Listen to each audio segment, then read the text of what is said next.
Hello everyone, welcome to the Commercial Awareness Compass. This is your weekly guide to developing commercial insight that goes beyond just the headlines.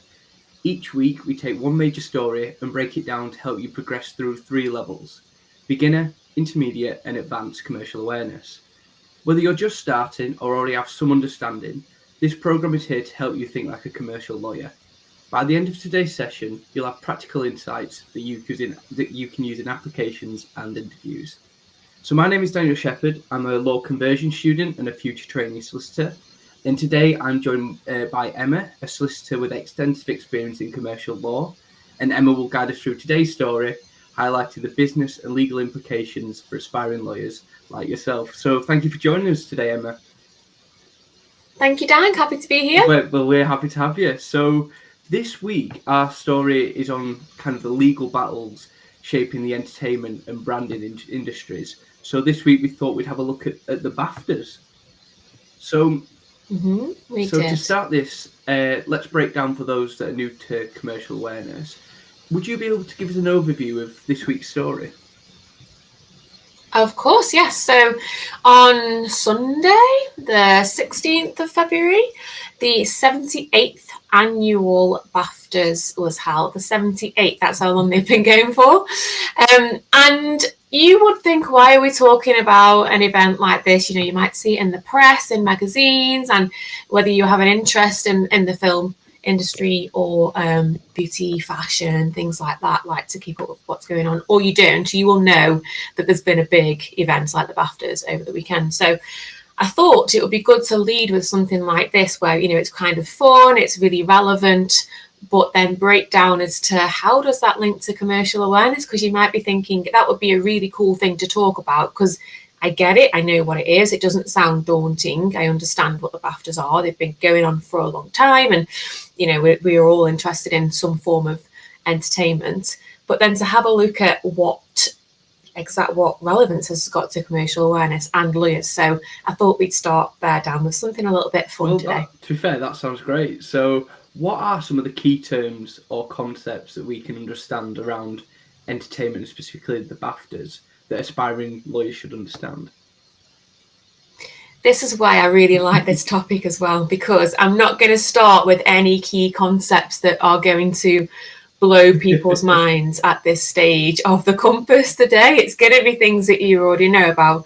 So let's think about all of the different industries that are involved. You'll have the press, the media, you'll have beauty, the fashion houses, the individuals themselves, like the actors, the actresses, all the different key roles that you'll play in a film and everything that goes into it, producers, directors, I'm sure we've all heard of those.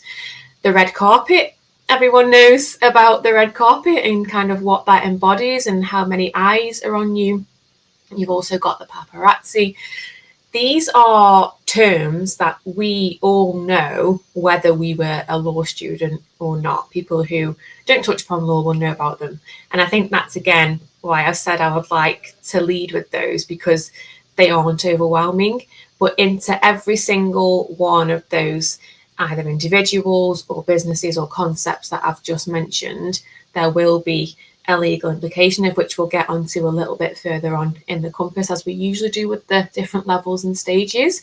But for now, I just want you to think about breaking down the BAFTAs into those different categories and what it might involve just for this beginner stage. So that sounds really good. So when we're breaking down those categories, who are some of the big key players in making up the BAFTAs, and how do they interact with this commercial awareness compass? Good question. So the BAFTAs had 9 sponsors, according to Google, this year. The main sponsor was P&O Cruises.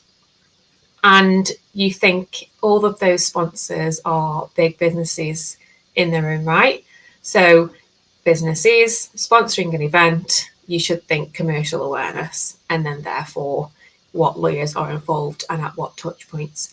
Another example, just to bring this to life a little bit, that might be a little bit harder for you to link to commercial awareness, is beauty. So certain actors, actresses will have worn certain brands of makeup And it just took me a moment to have a look online, and within one of the top headlines, I knew what brand of makeup Selena Gomez's makeup artist used on her. Now, why is that being mentioned? It's being mentioned for a reason, because these businesses and industries are around, of course, to make a profit. And them being mentioned as being used on a certain actress's or actor's face is going to enhance that, hopefully, alongside the sponsors that I mentioned. So P&O Cruises, that's all over the backdrop of the red carpet. Every single picture that is taken and shared in the media of your favourite actor, actresses, anyone that's involved in this, will be online, and P&O Cruises will be all over it. And we all know how powerful advertising is. So those are the key players. And then the commercial awareness piece is, as I mentioned, think about why businesses exist. They exist to make a profit. And it's all about furthering that profit or protecting it, as the lawyers will do when you think ahead to the risks that might be involved in dealing in such a way with such a big event. Yeah, and with like such a big event, as you say, there are so many big actors, and it provides such a big branding opportunity that you don't necessarily think about at face value when you're watching these awards.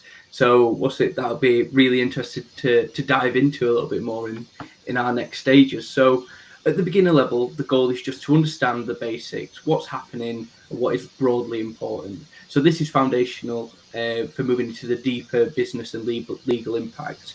So now that we understand the basics, let's explore how this impacts specific industries and why legal guidance is needed.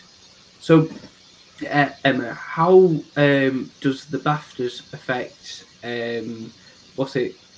different companies? So we've mentioned B&O Cruises or different fashion or makeup brands, and what role do law firms play in helping them navigate this field or different challenges within this?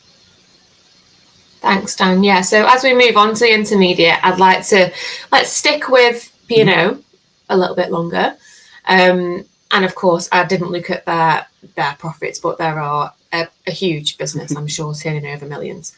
They will have either their own internal legal team or external, or both. I mean, if those of you that are watching would like to know, all you have to do is quickly go onto LinkedIn, search P&O Cruises, legal counsel or lawyer, and see if there's anyone that currently works P&O in their CV. That's a really good way of doing it. Or looking at the group structure of a company and seeing if somebody works there within one of the parent companies. Parent company just means a company that owns the one below it. So they might have their own internal legal team. I would bet that they probably did.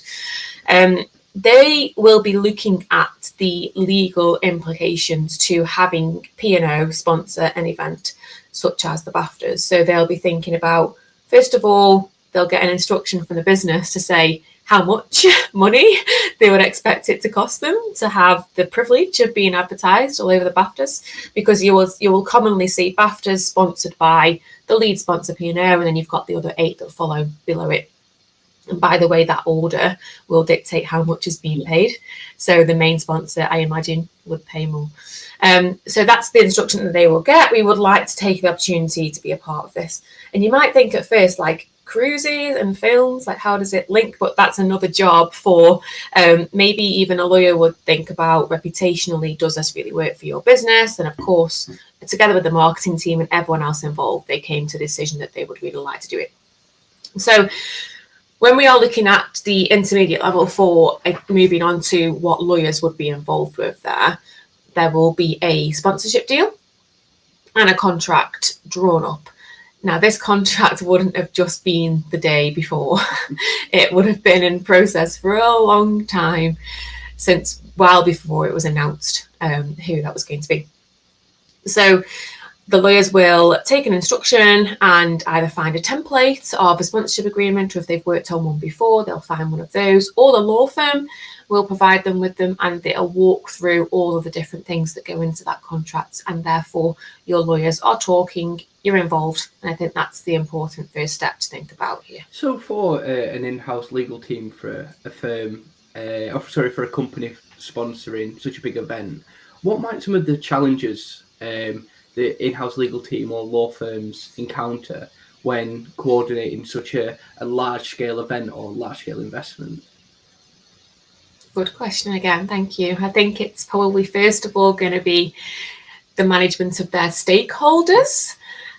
Speaking from an in-house lawyer position myself, I'm not saying that my stakeholders are at all difficult to manage. I'm just saying, as we are a support function, we are there primarily to support the business, but there are things that a lawyer will pick up on that somebody might not do within a different department. Mm-hmm. The marketing team are more interested about what the brand looks like outwardly. The legal team are thinking about the risks of that brand. So the in-house team will be thinking of things like, how is their trademark and their intellectual property or IP portrayed? Because of course in law, a trademark and a P&O logo that's got, you know, the fancy italic lettering, I think it's navy blue, there'll be a lot of restrictions around that from an IP legal point of view that you wouldn't necessarily think about. So it'll be registered in a certain way, in a certain font, looking in a certain size. I don't know, all these different things are different for whichever registration you go for. But the legal team will want to make sure that that logo on the back of the red carpet is the P&O one. Because if a tiny bit of it looks different, or it's not in accordance with it, then you're not officially using their registered mark.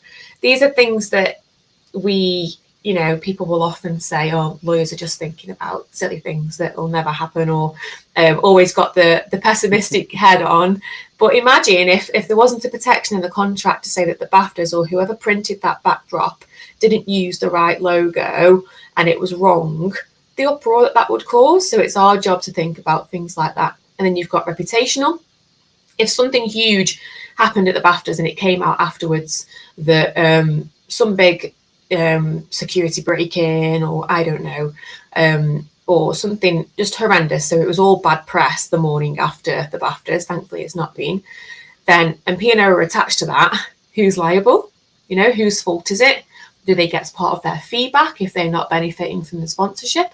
All of these different things that the in-house team or the law firm will be thinking about. And you, those that are watching, if you would like to go into something like this, you would be responsible, of course, when you're suitably experienced, to shout up those things and say, have you thought about this? We need to reflect it. And I think that makes a really important point in the difference with especially in-house firms, in which you've got a company operating with so many different departments, all with one goal, but different ideas of how to get to that goal. How would how would those in a in-house legal department do that? What is their role in kind of making these sorts of decisions and ensuring that things go as smoothly as possible? So the in-house legal team would be expected to understand the values and the vision of the company at a broader macro level, right? So the companies that I've worked for, I would be expected to understand where the company's going, what's important to it, and what boundaries you can operate in. A lot of companies also have something that's called a risk appetite. So they'll take certain levels of certain risks in different areas. So for regulatory things, of course, I imagine less risk would be taken, whereas for different commercial ventures, it's very specific to each company and of course confidential. But the in-house lawyer will be privy to that, to be able to work within those parameters that you've suggested, Dan. So how do you know what to pick up on? How do you know what's important? It's because I or the individual would be expected to know the business well enough. Now, that sounds quite hard to do and it will come in time.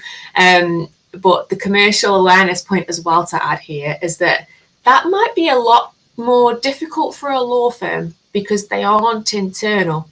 They don't necessarily know that.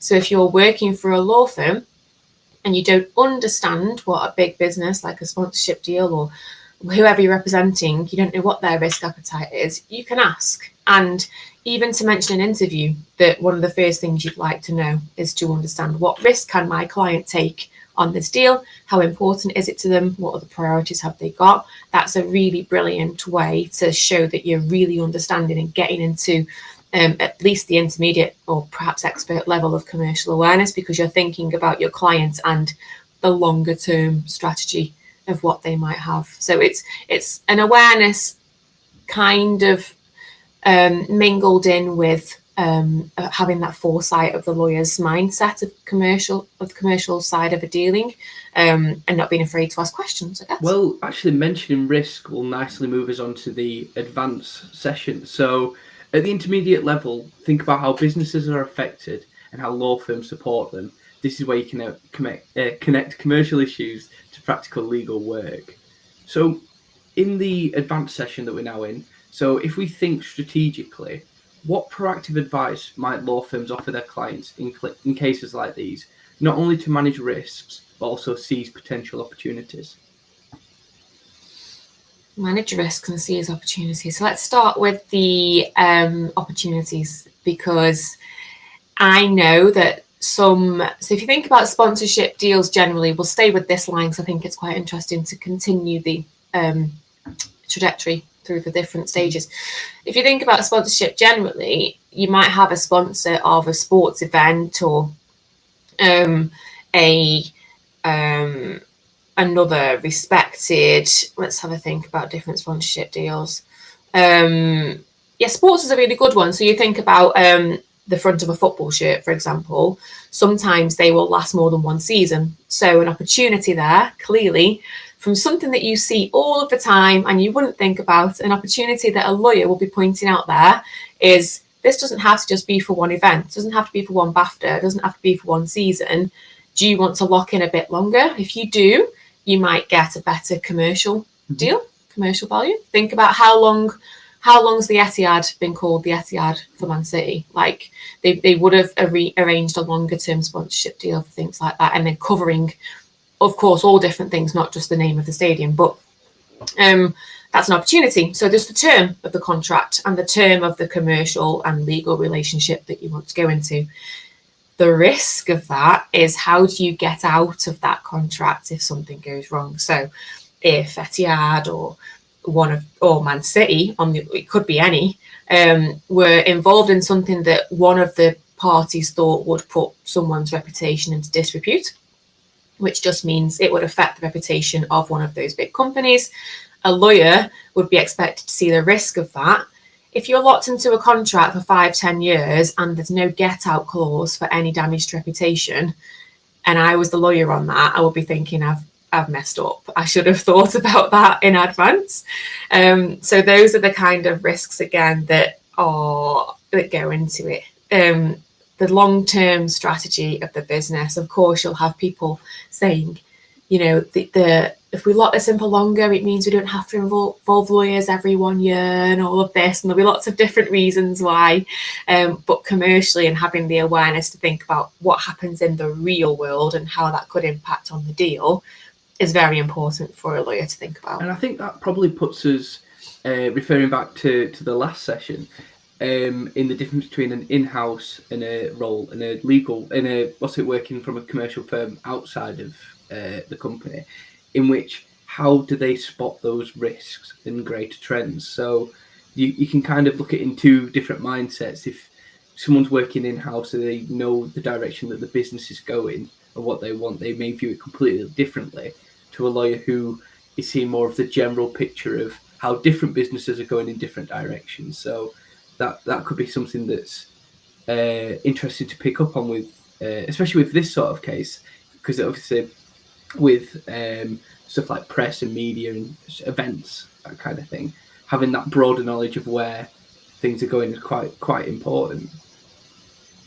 Absolutely, yeah. So actually moving on to that, so what sort of broader trends have you seen in this sort of space with, let's say, how the legal world is merging almost with entertainment and sponsorships and such?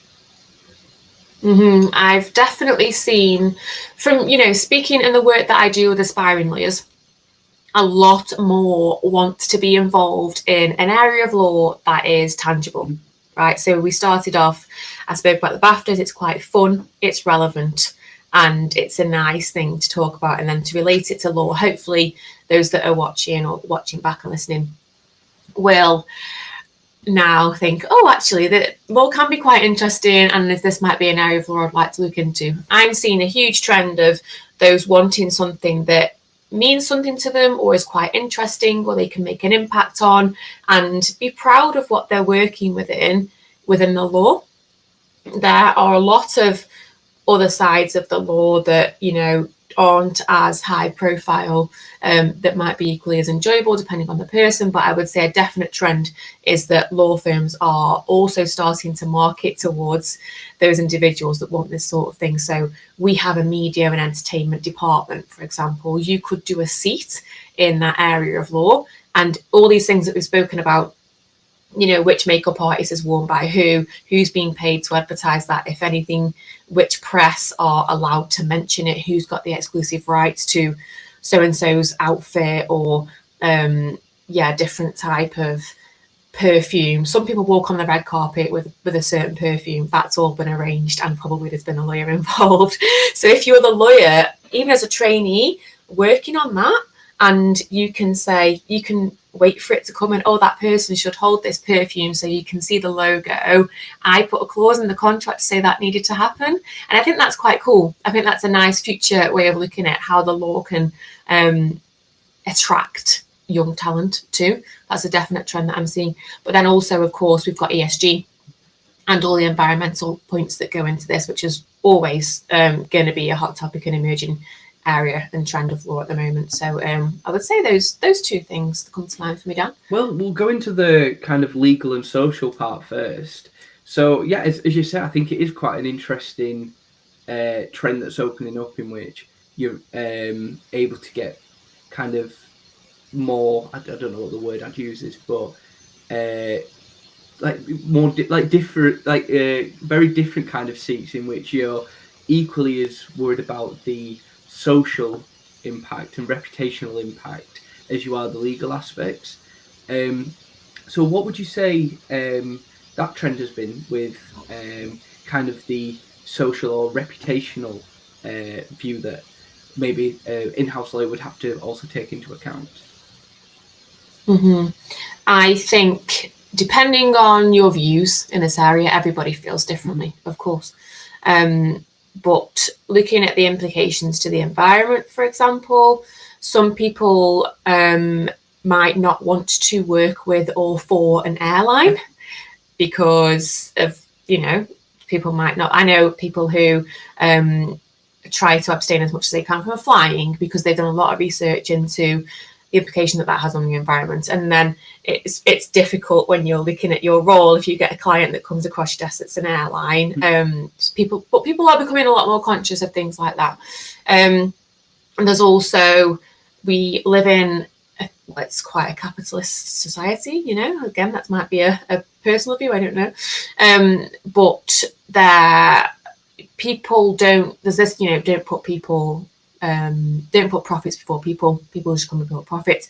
Looking at the different views and the way that certain companies operate, there's been certain fast fashion brands that have been under a lot of fire.